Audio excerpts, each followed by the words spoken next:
Good evening. I'm Stephen McGinnes from SGK.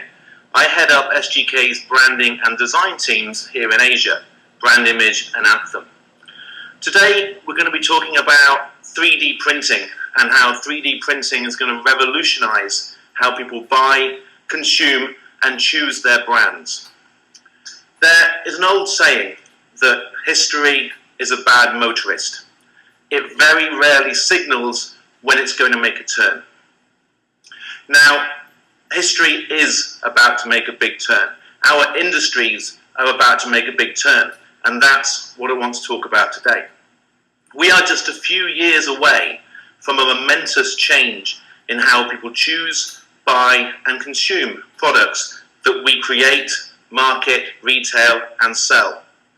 Very soon, consumers are going to be able to almost instantly select, produce, and consume thousands of products, food, drink, personal home care, pharmaceutical, without leaving their armchairs, their desks, or their cars. Consumers will literally push a button and the product will be created in front of them before their eyes. Now, a lot of people think that this is fantastical, that this is far-fetched, that it's something that they don't need to worry about. This is impossible. This is my son, Thomas Erskine McGinnes. He's 6 months old and he was born right here in Singapore. His world is going to be very different to the world that we know. This is his great-grandfather and namesake, Erskine McClintock. Now, Erskine lives in the small cottage that he was born in rural Quebec in Canada. He was 15 years old before they had running water in that cottage. He was 25 before they got electricity, and he was 35 years old before they got their first telephone line. Now, Erskine and his grandson Thomas talk regularly on Skype, face-to-face, high definition and live. Now, a few years ago, that would have seemed impossible to Erskine, but now it's very, very real. But he's not intimidated by it. Through the course of his lifetime, he's seen so many new things come along that this is just another cool new thing, he says. Now, that's amazing, but in the West, this has taken a human lifetime. When we look at the emerging markets, Indonesia, the Philippines, South America, Africa, these same changes from nothing through to smartphones, through to instant connectivity with anyone in the world happens within 6 to 18 months. There is no curve. It's instant. This gentleman is Dan Burrows.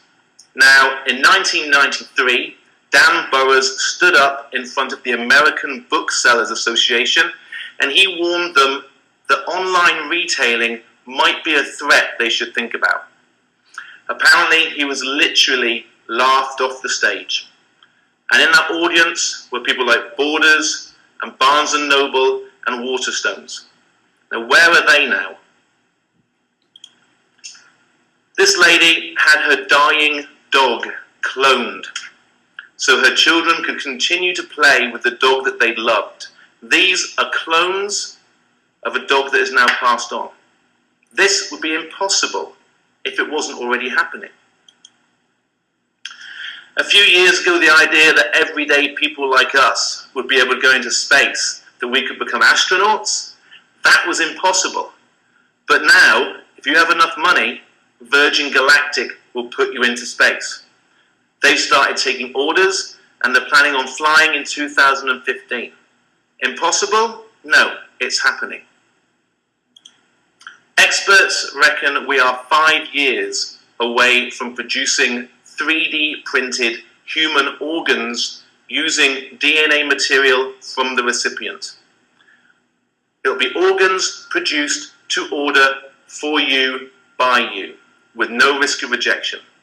We can replace every part of our body as it wears out. We could become immortal. Printing organs and immortality? That would seem pretty impossible if it wasn't already happening. Now, flying into space, cloning dogs, printing human organs. Do you really think if that's possible, that McDonald's or Burger King aren't going to be able to produce the technology to print a burger in your house so you don't need to go out? The only thing that seems improbable is that these things aren't happening already. I'm amazed we're not seeing this in our homes and our workplaces already. The only question is, who is going to do it first? And how will this momentous change, this ability to shop instantly, create instantly, consume instantly from every brand and product in the world, how is that going to affect your brand and your business? Now, it won't be scientists and researchers and professors that make this happen.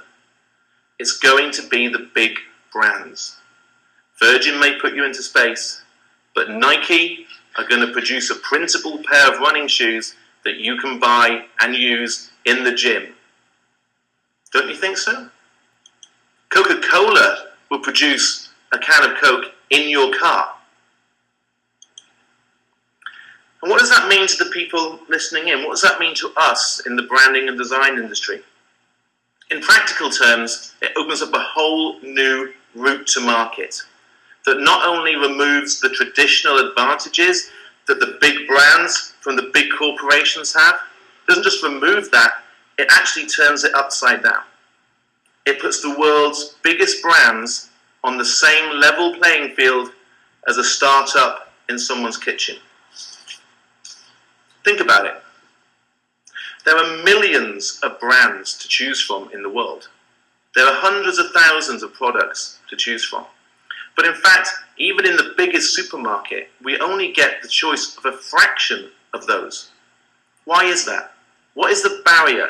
What is blocking all those brands from connecting with all of those people? Quite simply, it's the geographic, legal, logistical, practical and price barriers that separate them. The brand is produced and marketed at point A. The consumer is at point Z. Now, only a fraction of the brands have got the logistics, the advertising budget, the retailer relationships, the money to get their brand or product from point A to point B. However, if I can instantly purchase, create, and consume any product or service, or any brand from anywhere in the world, suddenly it's not A to Z. Suddenly it's just A to Z immediately. Now anybody can get from this A to Z with their product. Everybody is on the same level playing field, as long as that brand is smart and as long as that brand is quick. Suddenly, the big infrastructures won't necessarily be a help anymore, they'll be a hindrance. But of course, this isn't going to happen overnight. The retail model won't suddenly change. People could eat vitamin pills and get all of their nutritional needs in tablet form, but they don't. People like eating, people like cooking, people like talking about food, people like going to restaurants. Even though it's simple and more cost-effective to consume books through your mobile devices, people go to bookshops, people go to libraries, people buy books. People like books, so they continue. It's much more convenient to watch your movies at home on your smart TV, but people still queue up for the cinema because cinema going is an experience, not just a product. People will continue to go shopping because they like the experience, they like to consume, they like to touch, they like to feel, they like to interact. So, human behavior is constant, absolutely. Human behavior is a driver, and this would be a route to market that opens up alongside those practices that we already take part in. So people will still go to restaurants. People will still dial in for pizza Probably, for a while, but essentially 3D printing is just a new, smart route to market that will open up its own opportunities and its own challenges. Some categories will remain untouched. Some categories will be turned absolutely upside down, and it's up to you as to how your brand is going to react to that. So what can we do today? How can we prepare for this? The one thing we can't do is ignore it. If we ignore it at our peril, if we ignore it, we go the way of GM, Kodak, Polaroid, and Barnes & Noble. We need to go back to the idea of what a brand is all about. Why does a brand exist? Why do people choose branded products rather than the cheaper, just as easy to get hold of, generic alternative? What is it that a brand means? Let's not forget, originally the term branding comes from the brands that were used on cows. It says, this is a quality product. This product comes from me, not from them. On the screen here now, you can see the first ever recorded use of a brand mark.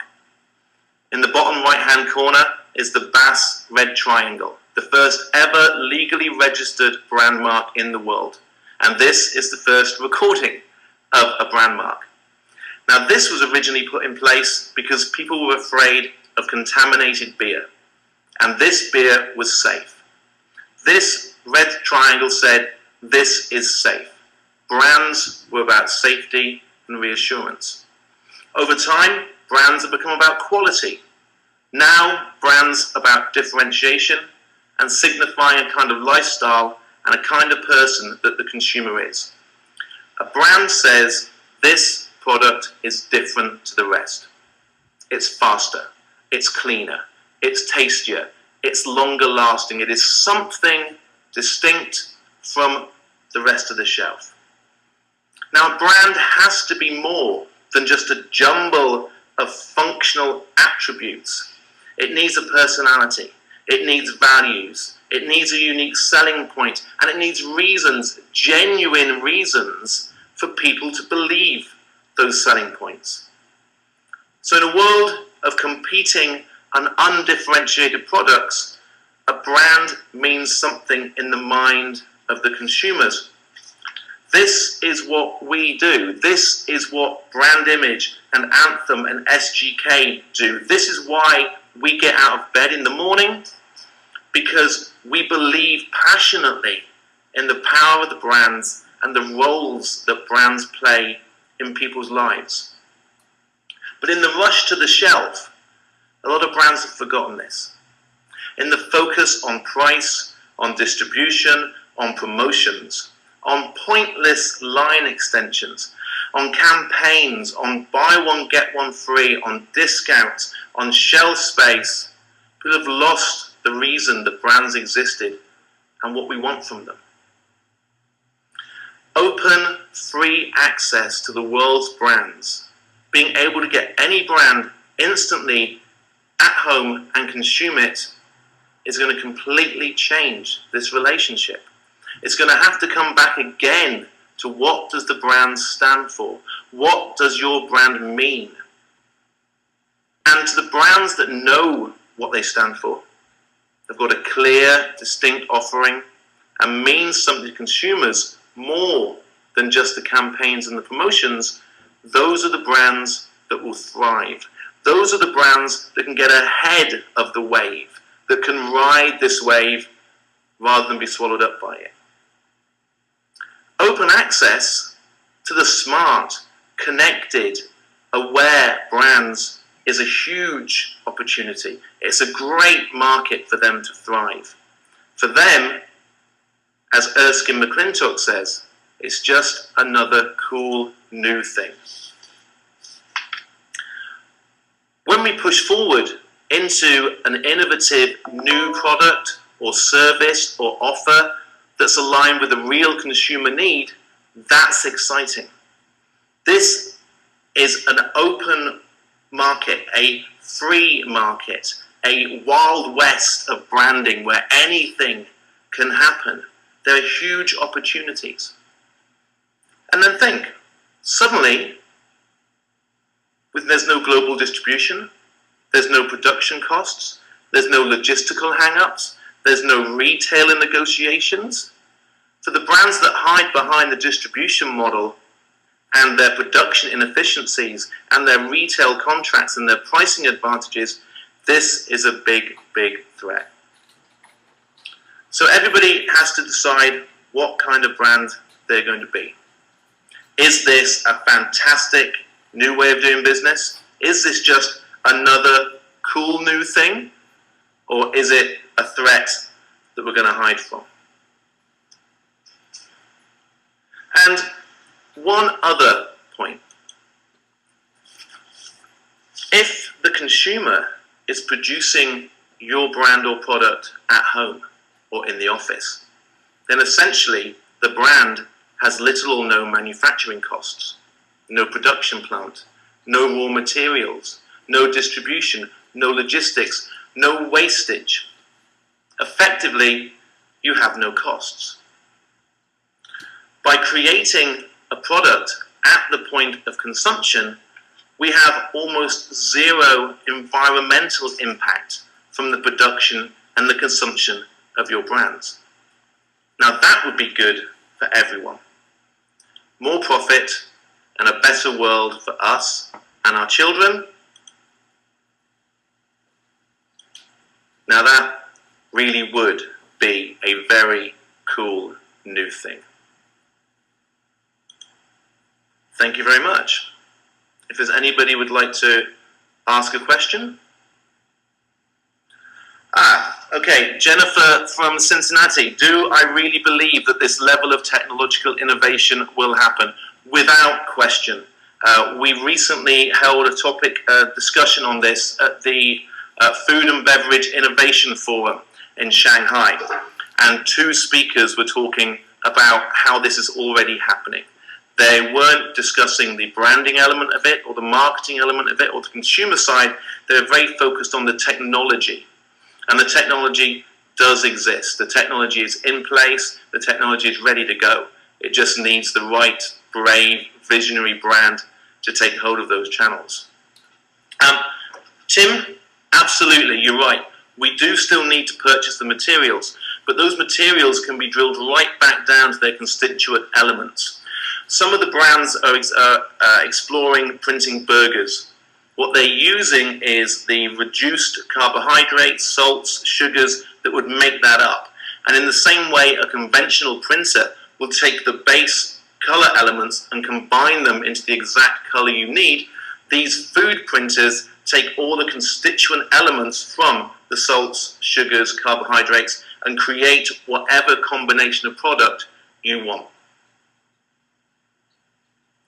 Traditional manufacturing, of course, there's economies of scale. There will be still a place for the traditional markets.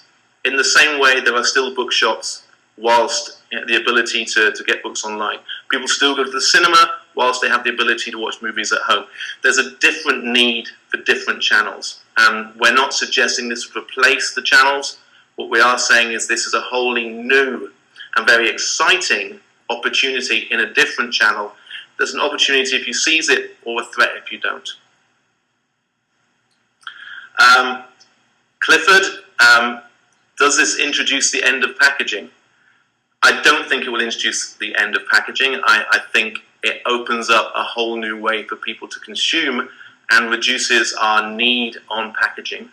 However, with packaging being the primary manifestation of the brand, this just means we need to think more sharply and more clearly about what our brand stands for without necessarily being able to rely on the traditional canvas of the front of pack.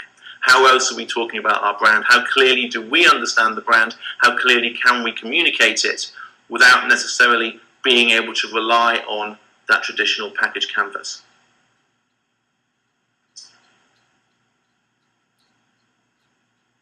Well, I understand that this presentation will be going up onto the website, and I believe people can look at this at their leisure or pass it on to their friends. Oh, sorry, last question from Jennifer. What are the challenges of brands? The challenge really is to embrace and make this part of your mix. Make this part of your brand and marketing mix. And really this is looking at in terms of a whole new element of communication, production. It's a parallel yet wholly important route to market that exists alongside it. So the challenges are integrating this. New brands will come along where this is their only route to market, that this is the only way you can purchase and consume the products and brands will be through this technology. However, for most brands that exist already, they'll need to adapt to that in the same way that there are bookstores that purely exist online. There are services that purely exist online. There are services that are a parallel place for the services and brands that exist in the real tangible world. Absolutely, Robert, packaging has had the role of the salesperson, and famously we say that packaging is the only communication medium that works 24 hours a day, 7 days a week for you.